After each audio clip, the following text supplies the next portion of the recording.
Hi, I'm Jesper Petersen from KDAB. If you just joined the video series now, welcome.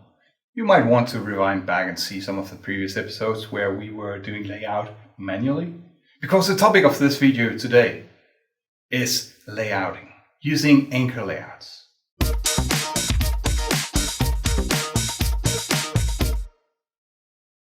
In QML we have that's four, right? We have four different ways of laying out. We got 3 layout managers plus the manual one by positioning with X and Y. And that's why I was almost saying 3, because we've got 3 layout managers and the manual positioning. We saw the manual positioning already. We saw the disadvantages in doing manual positioning, namely that you had to calculate the position based on the size and the position of other elements in your layout. In reality, what we want is something at a higher level of abstraction. That is what layout managers is. And we have 3 layout managers in QML. We got anchor layout that we're going to see in this and the next video.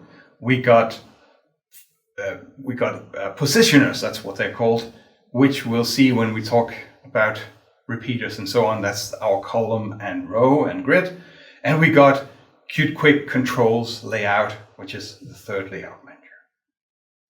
In preparation for this video, I asked around in KDAB what layout managers they preferred.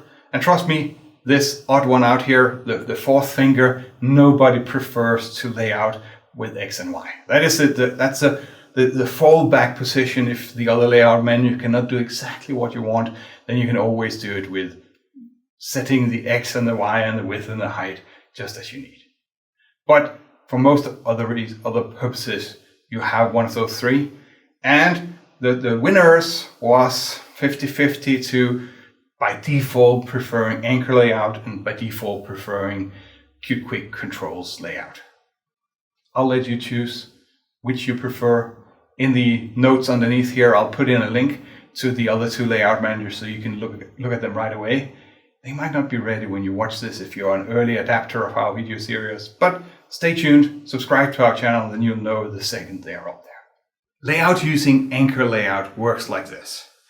You have a number of lines on your element that you can lay out to. You got the left line or the right line, the top, the bottom, the horizontal center, or the vertical center. And you can take one element, its line, so its right line, for example, and glue that to the left line of another one. So just they are glued together. If this one for some reason moves around, then due to the glue, the other one will move with it. Here's some code. I got 2 rectangle. I got my light blue, that's the bigger one here, and I got my green sitting in there. My light blue has a width and a height. My green has a height and a width. I don't know why it's opposite there, but never mind. And then it got a Y position. What you'll notice is that it doesn't have an X position. The reason for that is that it says the anchors.right : background.right. The right side of this green rectangle is glued to the right side of the blue rectangle. And if the blue rectangle moves around, it might be moving around on the screen, but it might also be moving around inside its parent if it's not at the top of the hierarchy. When that happens, the green will move around with it. That's one thing to notice in this example, namely that it says anchors.right, but it doesn't say background.anchors.right. So the anchors down here, Nokia decided, hey, it doesn't add any value to write background.anchors.right. So they made the QML interpreter have that understood, so to say. That's another example here. Let's see what that one does.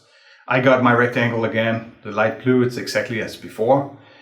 I have a Y position here, just as before. But this time I say anchors.right is background.right. So just as before, glue the right side. And it says anchors.top, background.top. So not only am I gluing the right side of my blue rectangle to the right side of my green rectangle, I'm also gluing the top to the top. So the top part of these two elements. And you will see, now we have a bit of a competition in here. Who's gonna win? Is it Y25 that I should be 25 pixels from the top? Or is it the anchor? Well, I'm not gonna bet any money on this because I can see on the screen who wins. The anchor does. So the anchor, as a result of doing the anchoring, it will update the Y. Let me just run this example in Qt Creator because I'd like to make a small modification to it. I'd like to make this code more like what I would see in projects. So we can see anchors.right, background.right, anchors.top, background.top. What I really would do in my project looks like this. There we are. And then what you see here is that it's this combined, composed elements, the anchors.right. I can write that simply anchors and then open brace. So everything inside that brace means anchors dot, and then so anchors.right, anchors.top. It's potato, but whenever I read code, at least, I find it easier to just see, okay, I got color, I got Y, I got height and width, I got anchor. I don't care about the anchors. That's not what I'm looking at to understand in my code right now. So I'll just read from this brace, just jump straight down to this brace, and I don't need to pass these two lines here. Here's another example. This time, I'm not anching the X and Y position. If you look at the code, you'll see that I'm anchoring anchors.left to background.left, anchors.right to background.right. So what I'm basically saying is that, hey, my left side should be glued to the left, my right side to the right, and now however my parent is changing, I'm glued. And you can see it's not only X and Y, now it's also width that I'm changing.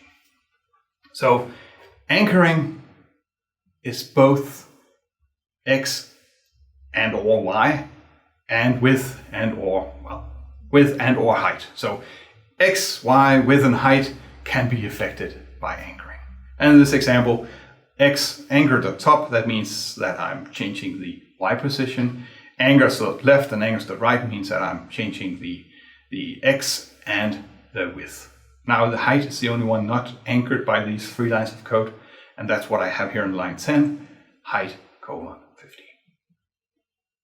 I'm sure that you have seen one of those applications that suck, one of those applications that is not very well at getting good space in between. And if you have seen one of those applications, then you'll notice that it's actually pretty hard for you to navigate, because things that are close together, you think belong together. Things that are far apart, you think as 2 separate entities. So therefore we want some space into our layout. And we do that here in anchor. So again, anchor left, anchor right, and whatever. So anchor left margin saying, hey, my book up here is being anchored to the left side of the background. So book here to the left side of the background. And there is background.width divided by 16. Don't ask me why. We have exactly that number in there. Could have been like down here where it's just 32 pixels unconditionally. But we have a bit of space in between here. And similar, my text element here, I anchor the left side of the text to the right side of the book. So left side of text to right side of book. And I get 32 pixels in between. So 32 pixels sitting here. I also anchor the baseline, and we didn't see that in the previous image. So the baseline basically is that we've got some text here. The letters W, R, and INT, they are standing on this, but the G goes underneath that baseline. So I'm anchoring the baseline of the text to the vertical center of the book, which means that this line that goes underneath these letters here is anchored to the vertical line of the book, meaning that the two are lined up. Again, let me just scratch a bit of itch in this example here. To me, it's very noisy. Let me just fix up all that noise in my example here. And you can agree or disagree with me that what the end result is looking better, but I'll just do it like this here.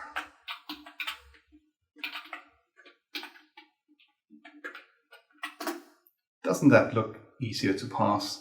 Anchors and then left to background left margin to background, blah, blah, blah, and vertical center to background to vertical center. At least I think it's easier.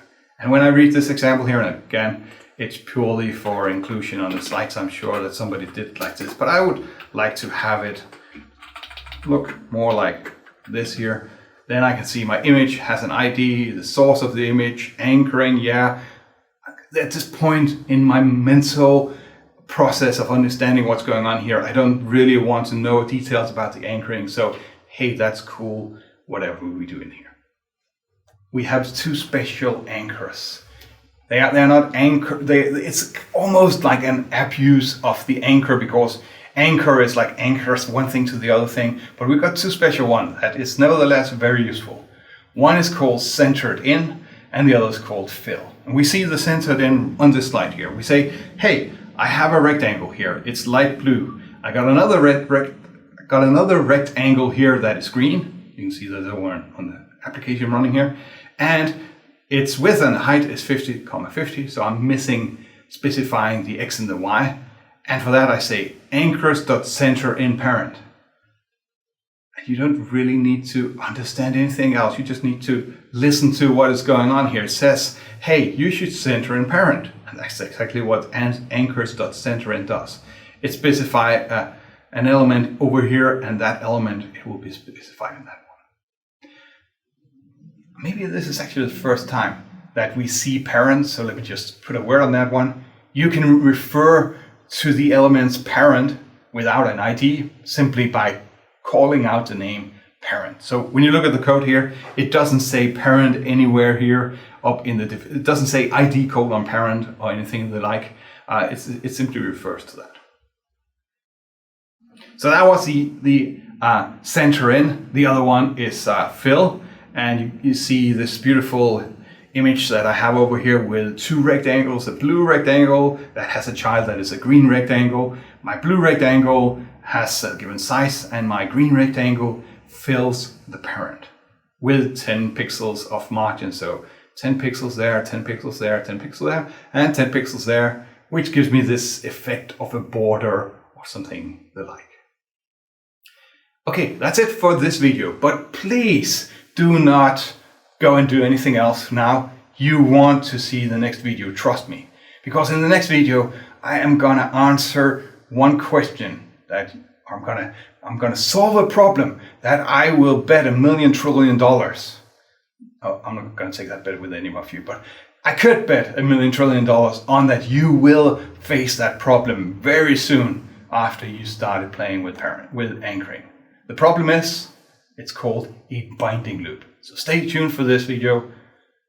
Until next time, have a great time.